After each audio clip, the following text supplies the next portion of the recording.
Thanks for joining us today. The end of another month. So we're just going to have a quick summary of what happened in February. I think from my side, and you'll be far more insight into this, but from my side, it was really characterised by a strong start to the month across markets. And then the second half of the month was quite a nasty sell-off. But perhaps give us a little bit of your side or your insight to it. Yeah, perversely, Adam, I think, the big thing is that, the market's looking for signs that inflation is abating and that economic data is weakening, and it's just not getting it fast enough and a rapid enough pace. And I think that was really, in the beginning of February, was really a continued momentum from January, a very strong month in January. That continued into early Feb. And that quickly changed around the middle of Feb, where the market's got some economic data, particularly out of the US, out of January, and that economic data was rather too positive. I know that sounds rather odd, we should be celebrating positive economic data, but not when you want inflation to fall at a rapid pace and you want central banks to take their foot off the accelerator when it comes to monetary tightening. And we got some data that wasn't conducive to that. So we got a much higher employment read in the US. We got much higher inflation reads, both locally and in the US than the market would have liked, and that turned the market back in focus, and central banks being more hawkish, potentially having to go harder with rates, and that freaked the market out in the second half, which sort of saw the capitulation, and that's why you saw some of that sort of downturn will be more focused on sort of the tech-related sectors and the more growth-related stocks. Simply because if rates are going higher, they're sort of more front and center of that. So that was sort of the broad reason for the downturn, sort of the change of the trajectory mid-month. It's really just economic data still being too strong for the market's liking.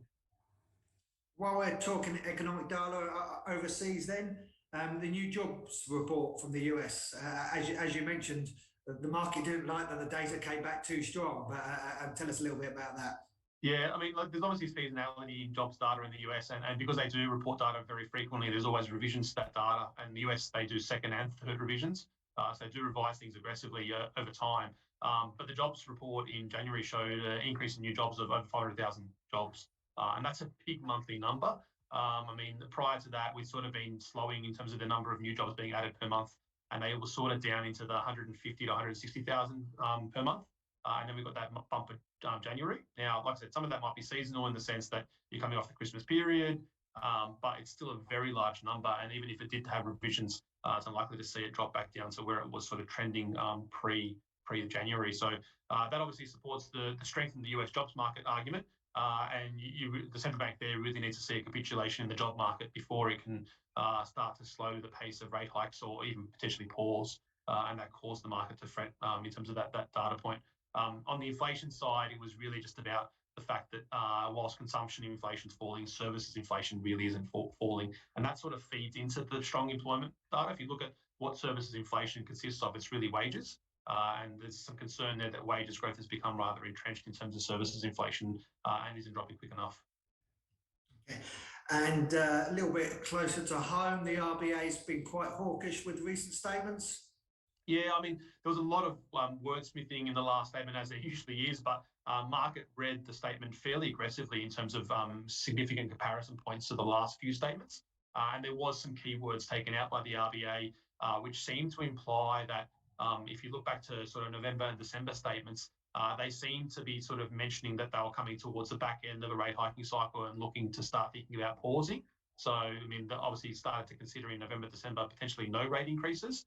The statement, the last statement we have was much more aggressive in the opposite direction. It was we need to continue to be credible on the inflation front.